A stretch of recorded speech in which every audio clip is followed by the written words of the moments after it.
তোমার সাথে আমার মনটা না এই আকাশ থেকে অন্য আকাশে উঠতে চাই। সব চাওয়ার পূর্ণতা নেই।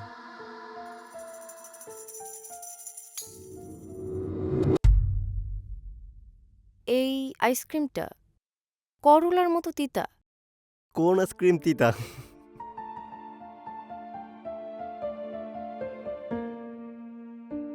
আপনার কি ফুল পছন্দ?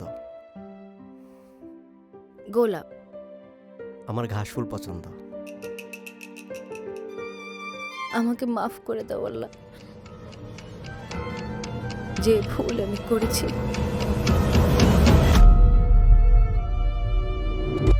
এখানে আপনি চাইলেও মাটির গন্ধ লাগিয়ে বাসায় ফিরতে পারবেন না। পারবেন? আমারে একবার বাবার ডাক শোনা বললো।